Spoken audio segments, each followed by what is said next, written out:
Merci à Liam de me donner l'opportunité de vous présenter l'avancée des travaux que vous avez financés. Donc le projet que je vais vous présenter porte sur l'approche combinatoire dans le cadre du trauma de la moelle épinière chez le rat, en utilisant des biomatériaux et la neuroprotection. Donc notre équipe travaille sur les traumas de la moelle épinière depuis environ une vingtaine d'années. Et je vais juste commencer par un bref rappel. Vous le savez, la physiopathologie du trauma de la moelle épinière est complexe et évolutive, puisque dès les premières heures jusqu'à des temps assez longs, donc il va y avoir toute une série d'événements à la fois cellulaires et moléculaires qui, dans l'ensemble, conduisent à une absence de restauration tissulaire et fonctionnelle. Donc j'ai juste mis en rouge quelques éléments importants, notamment une hémorragie anodème qui s'installe dès les premières secondes, une mort cellulaire au niveau du site lésionnel, mais qui va continuer tout le temps de l'évolution de cette pathologie. Une inflammation qui va être exacerbée, l'activation d'une astrogliose avec la formation chez les mammifères, en particulier les rongeurs et chez l'homme, d'une cavité. Tout ça accompagné d'une dégénérescence axonale qui progresse tout au long de l'évolution de la pathologie. Néanmoins, il a été clairement démontré qu'il existe une plasticité axonale importante et l'équipe d'ailleurs a contribué à cette notion-là. Donc quand on s'intéresse aux stratégies thérapeutiques, de par la complexité de la pathologie mais aussi de l'évolution, il est important justement de tenir compte de tous ces processus. Donc ici sur ce diaporama, sur cette diapositive, c'est pour vous montrer des propositions qui ont été données notamment dans cette revue parue en 2015, de différentes stratégies thérapeutiques qui tiennent compte justement de ces processus cellulaires et moléculaires complexes et évolutifs. Et donc voici ce qui est proposé dès les premières heures. Il est possible déjà d'agir, et en particulier, je vais d'ailleurs vous parler de cet aspect-là, avec une tentative de neuroprotection. Quoi qu'il en soit, tout le monde s'accorde à dire que seules des stratégies combinatoires permettront de donner des résultats positifs. Donc dans l'équipe, on s'est intéressé depuis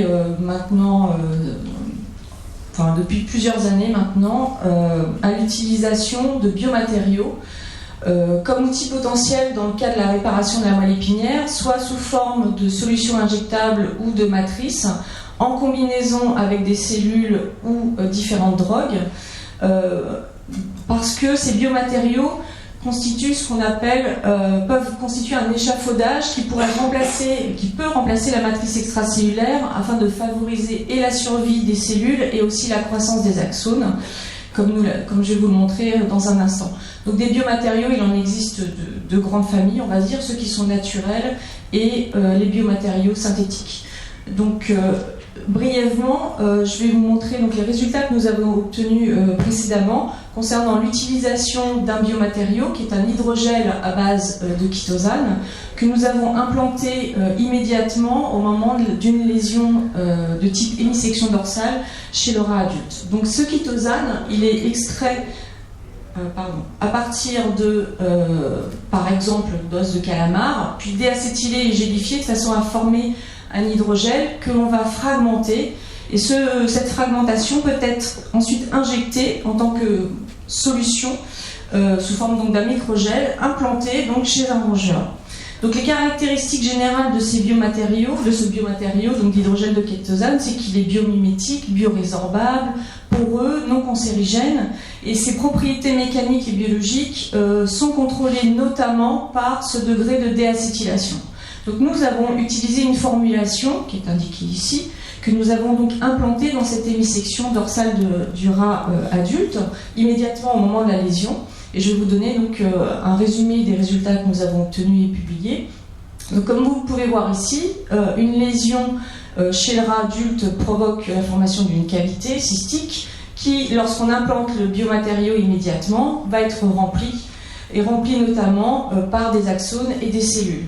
Donc il va y avoir une croissance axonale importante, mais aussi une modification de l'astrogliose en faveur justement de cette régénération axonale et que nous avons d'ailleurs plus précisément analysé. Nous avons pu mettre en évidence de nombreux axones qui persistent à long terme dans cette matrice et nous avons identifié différentes populations neuronales qui sont capables de pousser au travers de cette matrice. Ce qui est aussi également intéressant, c'est que ces axones sont capables d'être myélinisés à long terme, notamment par des cellules de Schwann. Donc ici, vous avez une image en microscopie électronique. Et là, c'est simplement pour vous montrer également en microscopie électronique à quoi ressemble l'hydrogel lorsqu'il reste après un certain degré de biodégradation. Dans cette matrice, non seulement il y a des axones et myélinisés également et des cellules, mais il y a également des vaisseaux sanguins, et donc ça c'est important. Donc on a pu mettre en évidence une vascularisation. Ici, en immunohistochimie, on voit un marquage en rouge, ce sont des cellules endothéliales matures. Et ici, vous avez des images de microscopie électronique qui ont été réalisées par Jacques Taxis dans l'équipe. Vous pouvez voir des vaisseaux sanguins au sein de cette matrice avec la présence de cellules, de globules rouges, donc ce qui montre que cette vascularisation est fonctionnelle. Donc on a une néo-angiogénèse et le rétablissement, désolé, la fin de la diapo ne passe pas, mais c'est une vascularisation fonctionnelle. Nous avons également observé un effet vraiment très important sur l'inflammation. Nous avons pu mettre en évidence un changement du phénotype inflammatoire grâce à cette matrice. Nous avons donc montré un changement dans la présence de marqueurs de cellules inflammatoires avec une augmentation à long terme de cellules qui sont plutôt anti-inflammatoires et une diminution de cellules qui sont de nature pro-inflammatoire, notamment ici à long terme, vous avez 8 semaines après la lésion. Donc ça, c'est des résultats de Western blot. Mais le message que je veux vous faire passer, c'est que nous avons observé donc une modulation de la réponse inflammatoire qui ressemble à ce qu'on peut observer dans une situation où cette inflammation elle est bénéfique, comme le cas de la cicatrisation de la peau par exemple. Et donc, on a pu conclure que cet hydrogel permet la modulation de la réponse inflammatoire, et donc c'est ce qui pourrait contribuer, et c'est ce qui contribue d'ailleurs à la restauration tissulaire. Et donc, dans ce travail, enfin, nous avons bien sûr analysé nous avons fait également une analyse fonctionnelle de la récupération fonctionnelle, donc de la locomotion. Ici, c'est un test où l'animal explore un environnement libre, donc on a une échelle qu'on appelle BBB. En bleu, vous avez la récupération fonctionnelle lorsque les animaux sont implantés avec l'hydrogel et vous voyez une augmentation très significative et surtout qui se maintient à long terme.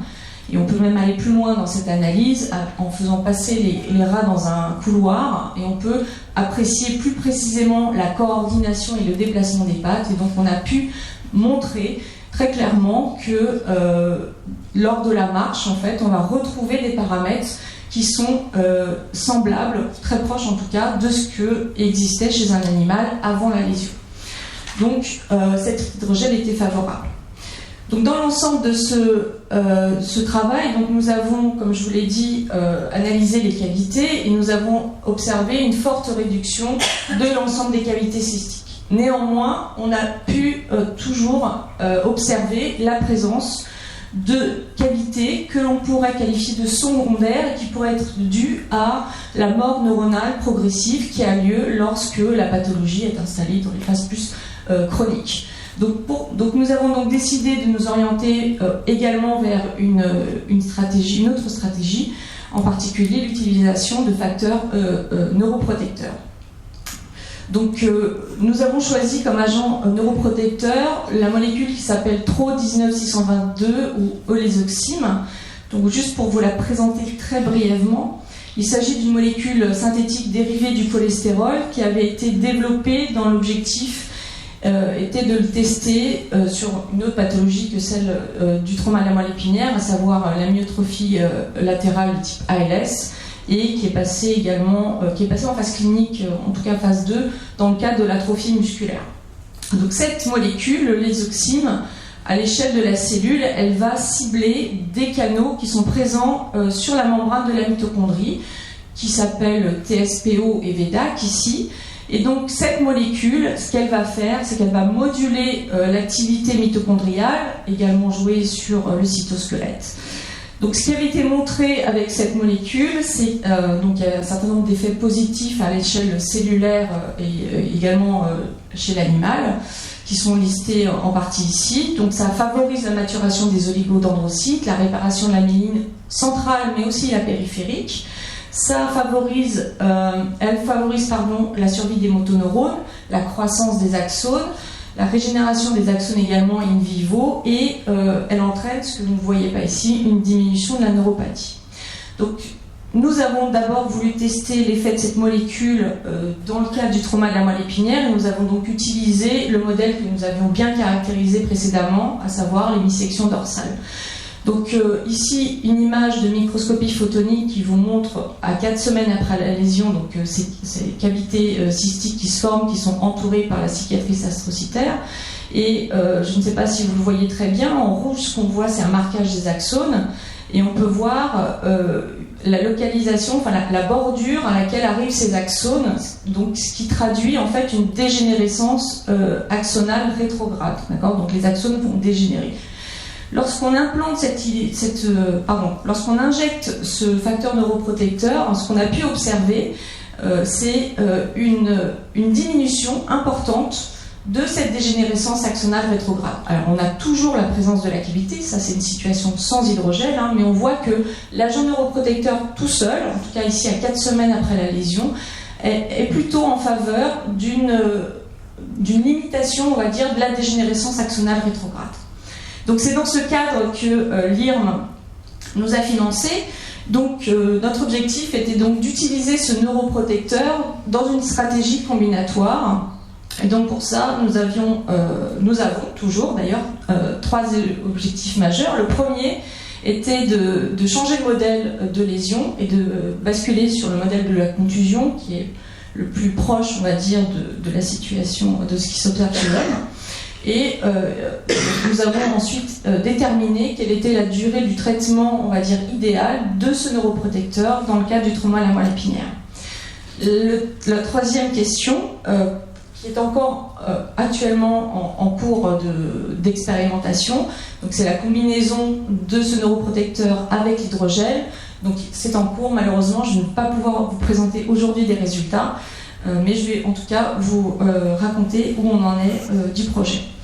Donc concernant la mise au point du modèle de contusion chez le rat, donc cela a été possible notamment grâce à l'arrivée au laboratoire d'Ehsan Alavi, donc neurochirurgien, qui est venu au labo et qui a mis en place le modèle de contusion que nous avons par la suite continué et que nous reproduisons régulièrement au laboratoire. Donc ici vous avez une moelle épinière après une contusion chez le rat, donc on voit la formation de cavités qui se propagent tout le long de la moelle. Et la première chose que nous voulions savoir, c'est est-ce que notre hydrogel était compatible avec ce modèle de lésion ? La réponse est oui, puisqu'ici vous voyez le résultat également 6 semaines après la lésion de l'implantation de l'hydrogel de chitosane dans ce modèle de contusion. Donc on voit des axones ici en rouge et des cellules, donc il y a une reconstitution tissulaire qui se forme, et nous avons pu également montrer une amélioration de la récupération fonctionnelle dans ce modèle-là. Donc ça nous a conforté dans l'idée que cet hydrogel serait compatible avec ce modèle de contusion. Donc une fois que ce modèle de contusion était en place, donc nous avons donc commencé à réaliser donc des traitements avec le lésoxime. Alors l'injection de cet agent neuroprotecteur se fait de manière immédiate par voie intratécale, et nous avons choisi 2 durées de traitement, 1 semaine de traitement et 3 semaines de traitement. Donc 1 semaine de traitement, ce sont les premières phases de la mise en place de la pathologie de la lésion de la moelle épinière, donc avec la mort cellulaire qui est importante, la dégénérescence des axones qui commence également. Et donc 3 semaines de traitement, notre objectif ici était plutôt de cibler également tout ce qui était myéline. Et donc c'est ce que je vais vous montrer. Donc nous avons évalué ces injections sur différents paramètres. D'abord vérifier la sensation, qu'il n'y ait pas de sensation exacerbée, sinon on aurait arrêté, on va dire, ce modèle. On a également étudié la préservation et la reconstitution tissulaire et la récupération fonctionnelle, et donc c'est les résultats que je vais vous présenter maintenant. Donc, concernant l'évaluation de la sensation, nous avons commencé ce travail grâce à une collaboration avec Karine Thibault et Sophie Petzé, qui sont spécialistes dans l'évaluation de la douleur. Nous avons étudié essentiellement la mécanoception et la thermoception chez des animaux qui ont été injectés avec une solution, on va dire, contrôle, qui est du liquide céphalorachidien, donc c'est la courbe qui est en bleu. Alors pourquoi le liquide céphalorachidien? Parce que cette olésoxime est diluée dans le liquide céphalorachidien, et c'est ce qui est injecté aux animaux. Donc ce que vous pouvez remarquer, c'est que en fait il n'y a pas de changement entre les groupes. Quel que soit le groupe, c'est-à-dire le groupe lésé injecté avec une solution contrôle ou avec du trop pendant 1 semaine ou 3 semaines, nous avons exactement le même profil, aussi bien pour la mécanoception que la thermoception. Donc ce qui montre qu'il n'y a pas d'une hypersensibilité qui se crée suite à ce traitement, et ce quel que soit le traitement. Par ailleurs, on observe à 8 semaines, en tout cas pour la mécanoception, des valeurs qui sont celles qui sont observables celles qui sont observables avant la lésion. Donc c'est la ligne de base, donc c'est comme un animal qui n'est pas lésé. Donc un effet plutôt, même je dirais, bénéfique. Et en tout cas, le message le plus important, c'est qu'il n'y a pas d'hypersensibilité, donc on ne va pas entraîner des dommages supplémentaires par rapport au modèle de contusion. Concernant la reconstitution tissulaire et la préservation du tissu, donc nous avons analysé la repousse axonale et la formation des cavités cystiques. Donc ici, vous avez des images de microscopie photonique qui vous montrent des moelles épinières, donc de rats après la contusion. Donc on voit la formation de nombreuses cavités.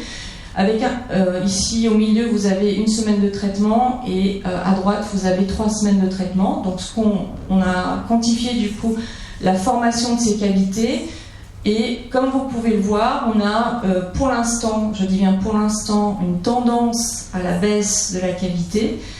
Pourquoi une tendance? Parce que nous sommes en train d'analyser tous les animaux que nous avons réalisés. Et en tout cas, ces résultats sont très encourageants, donc avec une diminution de la formation des cavités. Ça ne l'enlève pas complètement, bien sûr, mais en tout cas une réduction de la cavité. Et associé à ça, on a des axones qui arrivent jusqu'à la bordure de ces cavités. Nous avons également essayé d'évaluer la mort neuronale. Alors comment on a réalisé ça? Pour observer les neurones, on peut faire un marquage somatique, donc du corps cellulaire des neurones, à l'aide d'un anticorps qui reconnaît une protéine qui est présente dans ces somas, qui est MAP2. Donc MAP2 vous montre en fait les corps cellulaires qui sont présents dans la moelle épinière. Ici, une moelle après la contusion, donc toujours avec ses cavités. Et ici, dans une moelle, cet exemple, c'est une moelle qui a été traitée pendant 1 semaine. Et donc ce qu'on a pu observer, c'est une diminution de cette neurodégénérescence secondaire, donc une préservation, une diminution en tout cas, de la mort neuronale qui peut se mettre en place lorsque la pathologie est dans sa phase plus chronique. Nous avons également analysé les cellules myélinisantes. Donc ici, c'est un marquage qui vous montre la myéline réalisée par les cellules de Schwann, puisque les cellules de Schwann sont capables d'envahir une lésion du système nerveux central, mais classiquement, ces cellules de Schwann disparaissent avec le temps. Donc là, on peut voir qu'à long terme, on a ce marquage en rouge, on a un marquage qu'on appelle P0, donc qui vous montre la myéline qui est réalisée par les cellules de Schwann, et ces images ici sont réalisées vraiment au niveau de l'impact primaire. Donc on a une myélinisation possible avec l'injection de facteurs neuroprotecteurs dans la partie vraiment centrale, on va dire, de l'impact primaire. Nous avons également regardé les oligodendrocytes avec un marquage OLIG2 et puis observé et même quantifié une augmentation du pourcentage d'oligodendrocytes qui était présent autour de ces cavités d'environ 20%. Et donc également une préservation, ou en tout cas, les oligodendrocytes sont présents ici à 8 semaines après la lésion. Donc on ne sait pas encore si c'est une prolifération qui a augmenté, mais en tout cas on voit des oligodendrocytes à long terme dans la lésion. Et au-dessus, ce que vous voyez, c'est un marquage de la myéline par un marqueur qui s'appelle MBP. Donc c'est de la myéline, mais on ne peut pas vous dire si c'est de la myéline périphérique, enfin, due aux oligodendrocytes ou due aux cellules de Schwann. Donc une myélinisation qui est également observée. Concernant l'inflammation, donc un facteur très important, nous avons également analysé donc ces cellules macrophagiques qu'on va appeler pro-inflammatoires, donc qui s'appellent les M1 de manière générale. Donc en rouge, ce que vous voyez, c'est la présence de ces macrophages de type M1. Et dans les deux lignes du bas, en rouge également, vous voyez des macrophages qu'on appelle de type M2 et qui, eux, sont anti-inflammatoires. Donc à gauche, vous avez une lésion. L'animal a été juste injecté avec du liquide céphalorachidien. Donc dans ces lésions-là, on voit la présence de macrophages pro-inflammatoires, quelques macrophages anti-inflammatoires. Lorsqu'on injecte le lésoxime, on voit au niveau donc, de l'impact primaire une absence quasi totale de macrophages de type pro-inflammatoire, mais la présence de macrophages anti-inflammatoires. Donc là, également, ce facteur neuroprotecteur est capable de moduler la réponse inflammatoire et c'est capable de moduler à long terme. Donc tout ça a l'air plutôt bénéfique pour la récupération. Donc le dernier critère d'évaluation, c'est bien sûr la récupération locomotrice. Donc nous avons, je vous présente ici les analyses du BBB. Donc c'est les courbes en fait rouges, vertes et mauves. Ce que vous voyez donc c'est la récupération locomotrice des animaux. Et avec le traitement au trolésoxime, on a une amélioration de cette récupération fonctionnelle. Donc, en tout cas, visible pour le traitement à 3 semaines, qui semble également être celui pour lequel le volume des cavités est fortement réduit. Enfin, concernant cette évaluation, nous sommes également en train actuellement d'analyser la récupération fonctionnelle de la vascularisation, et cela en collaboration avec Sophie Pezza et le SPCI.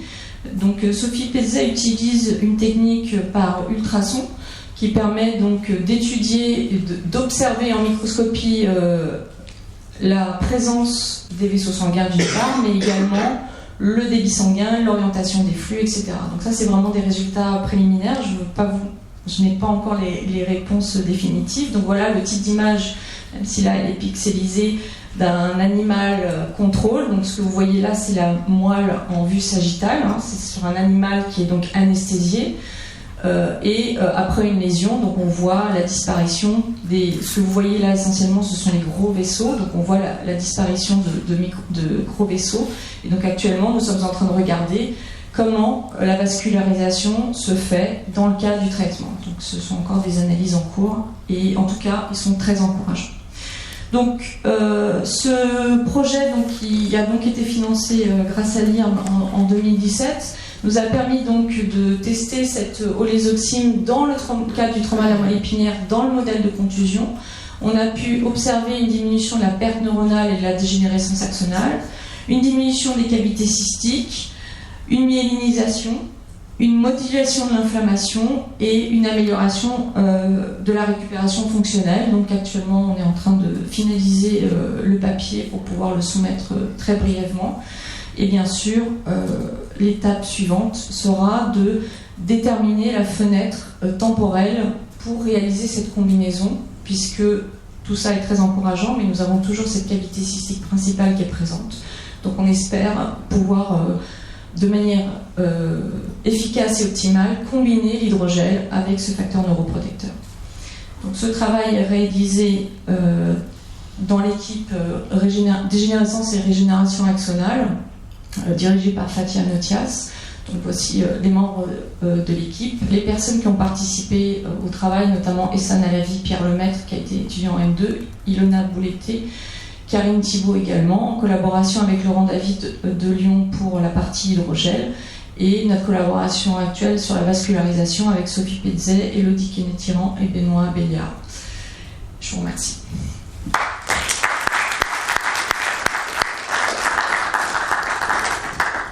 Merci beaucoup Sylvia pour cette présentation très professionnelle et cet ensemble de résultats vraiment encourageants. Moi, je te félicite au nom de l'IRM déjà. Et on a le temps probablement pour quelques questions, même si j'imagine qu'elles vont être nombreuses et ça pourrait se discuter à la pause, mais allez-y. Voilà. Oui. Une question. Je suis un peu curiosité sur ton modèle de conclusion. Oui. Et la seconde question, c'est peut-être plus une remarque pour ouvrir vers des possibilités. Tu en as parlé brièvement, c'est pas encore peut-être poussé très loin, mais tu étudies la vascularisation à partir des techniques ultrasons, donc j'imagine que c'est avec une fenêtre, donc c'est peut-être invasif. Est-ce que tu envisages de le coupler avec l'IRM, où tu pourrais accéder à la micro-circulation, enfin vraiment la perfusion microtissulaire? Alors, donc là, c'est des animaux qui sont... les animaux pour la vascularisation fonctionnelle sont des animaux qui sont anesthésiés et qui vont être analysés pour cette vascularisation et ensuite ils vont être sacrifiés. Donc on ne va pas les maintenir. On les regarde en fait à des dates très spécifiques, c'est-à-dire 4 semaines et 8 semaines qui sont les deux fenêtres clés. En réalité, cette technique, là je vous ai mis cette diapositive pour toutes les possibilités et on peut aller très très loin dans l'analyse de la vascularisation puisqu'ils utilisent aussi des microbules, ce qui permet d'avoir une information sur les débits sanguins, aussi bien les flux ascendants que descendants. Donc toute technique complémentaire qui apportera des résultats supplémentaires seront vraiment les bienvenus, bien sûr. Mais avec cette expertise donc, à l'ESPCI, donc, qui font de la médecine ultrasonore, on a déjà beaucoup de paramètres qu'on va exploiter au maximum. Donc pour l'instant, on n'envisage pas de faire de l'IRM, mais donc, on espère déjà avoir un certain nombre d'informations. Ce serait complémentaire. Bien sûr. Les gros vaisseaux, puis après, mais là, en fait, avec les microbules, on peut avoir... Là, je vous ai montré les gros vaisseaux, mais on a également injecté des microbules et on a les datas brutes pour l'instant et il faut faire du traitement d'analyse et donc ça prend un peu de temps et donc pour ça, ils sont experts. Madame Sarès, est-ce qu'on peut savoir des choses sur ce produit TRO 19622, dépendamment de ce que de vos résultats? Oui, donc le TRO 600 eulésioxime donc a été mis au point au départ par l'équipe de Bordet et donc ça a donné lieu à la création de la société Trophos. Donc c'est une molécule qui existe dans le commerce, d'accord, donc on peut acheter en fait. Et caractéristique, c'est qu'elle est donc liposoluble, donc elle peut traverser la barrière hémato-encéphalique sans problème. Sauf que nous avons fait le choix de l'injecter en intratécal, ce qui nous permet de réduire considérablement les doses à utiliser. Donc ça aussi permet de limiter les coûts. Donc on injecte en intratécal, juste en passant entre deux vertèbres dans la partie caudale de la moelle. Et donc ce qu'on sait, on connaît la cible moléculaire, puisque c'est des canaux qui sont présents à la membrane des mitochondries. Et on pourrait faire en fait de moduler les flux calciques au niveau de la mitochondrie, donc il y a plutôt un effet de préservation de l'activité mitochondriale. Mais dans les études cliniques en phase 3, on n'a pas encore de résultats. Alors, pour phase 3, je ne sais pas. Je sais que pour l'ALS, en fait, ça a été abandonné parce que ça n'a pas marché, en fait. Et pour ce que j'ai vu, c'est que dans le cas de l'atrophie musculaire, la 2 ou la 3, elle est en tout cas arrivée en phase 2, mais peut-être ailleurs. Oui, peut-être répondre oui, là-dessus. super. Elle a eu mon avis dans le programme sur la SMA de l'eulésioxime. D'accord. Donc la SLA, les résultats de la phase 2 étaient négatifs, effectivement. Et pour la SMA, donc la métrophie spinale infantile, les résultats de la phase 2-3, qui était la phase d'efficacité, n'ont pas atteint leur critère principal également. Donc Roche, qui a la molécule, qui avait racheté la molécule Atrophos, a abandonné le développement de l'eulésioxime, que ce soit dans la SLA ou dans la SMA.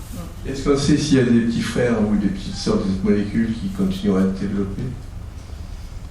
Chez Roche, a priori, non. Après, je pense qu'ils ils l'envisagent potentiellement, ils vont racheter, pour savoir si dans d'autres pathologies, ça pourrait avoir un intérêt, comme peut-être là, on ne connaissait pas ces résultats-là. Oui. Alors, Monsieur Tadi, alors. Oui, merci pour cet exposé très clair et encourageant. Mes questions sont un peu orientées vers l'éventuelle application en clinique humaine, qui est une de nos grandes préoccupations. Donc, j'ai 3 questions. La première, est-ce que vous avez essayé de faire une résection de la cavité kystique pour implanter le chitosan à la place, à l'endroit où ça a été resséqué? Alors, l'implantation de l'hydrogel, on l'a fait 1 semaine après la contusion pour l'instant. Mais quand on l'implante, en fait, on n'enlève pas. On est partagé. Est-ce qu'on a vraiment besoin d'enlever, sachant qu'on fait à l'échelle macroscopique, hein, on ne fait pas d'échographie, donc on est à l'extérieur, on est chez le petit animal, donc chez l'homme, probablement, il faudrait faire les choses autrement, bien sûr. Et même si on avait de quoi faire de l'échographie chez le petit animal, ça serait encore mieux. Donc on l'a déjà testé à 1 semaine, en tout cas c'est compatible pour l'instant, mais on n'a pas fini les analyses complètes. Quoi qu'il en soit, quand on implante l'hydrogel, alors l'étude qu'on fait dans le modèle de contusion, l'hydrogel est implanté le lendemain. Il n'est pas implanté le jour de la contusion, mais le lendemain. D'accord ? Mais jusqu'à maintenant, on l'a testé qu'à 1 semaine après, et pour l'instant, les résultats montrent que c'est compatible, mais je ne peux pas vous dire encore jusqu'où vont les résultats positifs. Mais on n'enlève rien. On ne fait pas une lésion supplémentaire. Voilà. Pour l'instant. Oui, puisque en application clinique chez des patients qui ont déjà eu leur accident depuis longtemps, l'intervention comportera forcément une résection de la paroi du kyste. C'est notre objectif de faire des études chroniques, c'est la prochaine étape en ayant suffisamment de bras au laboratoire pour travailler. Notre objectif de toute façon, c'est de voir jusqu'où cet hydrogel peut être efficace. Donc oui, on va de toute façon faire des études à plus long terme. Vous introduisez ma deuxième question. Vous avez fort pudiquement et honnêtement au début de votre exposé dit que ça évoluait pendant quelques temps. Oui. Qu'est-ce qu'il y a derrière le quelque? Écoutez, nous, chez les rongeurs, après, donc on analyse des animaux jusqu'à 10 semaines après la lésion. Disons que pour la plasticité axonale, ce que nous avons pu montrer, c'est que chez le rat, le maximum de plasticité axonale, il est observé 2 semaines après la lésion. Donc ce 2 semaines après la lésion chez le rat, il paraît très important si on veut profiter de cette plasticité axonale. Après, il y a une chute. À 3 mois, on voit encore des axones qui ont poussé, qui ont fait de la plasticité, mais on a très diminué. Les cavités, elles s'installent chez le rat à partir de 4 semaines. D'accord ? Donc après, l'inflammation, en fait, c'est là le problème, c'est que l'inflammation, elle persiste à long terme. Donc si vous regardez une lésion normale jusqu'à 8 semaines, vous avez toujours une inflammation. Donc, si vous avez une inflammation, forcément, le tissu continue d'évoluer. Donc, il faut arriver à moduler cette inflammation assez rapidement, qu'elle soit bénéfique pour la réparation. Pas l'enlever, mais en tout cas la moduler. Une dernière question. Olivier, tu étais le premier à lever la main. Donc tu as droit. Vous montrez beaucoup d'axones dans le gel, sur les conditions. Vous avez fait un début de caractérisation avec des marquages 5HT, etc. Oui. Est-ce que vous avez fait ou envisagé des traçages antérogrades, rétrogrades, vous informant sur l'origine de cet axone, antérograde, de vous disant si cet axone quitte l'hydrogène? Alors, on voit des axones traversés, parce que quand on fait un marquage corticospinal, on voit des axones de l'autre côté de l'implantation. Mais oui, ça nous a été suggéré il y a quelques temps déjà de faire du traçage à partir de la zone de l'implant pour voir l'étendue en fait, de l'innervation. Et malheureusement, on n'a pas pu le faire encore. Mais oui, c'est absolument... si on veut vraiment avoir une caractérisation complète, il faudra envisager cette possibilité. Bon, merci beaucoup. Je crois qu'il y a encore des questions pour toi, mais ils te les poseront après.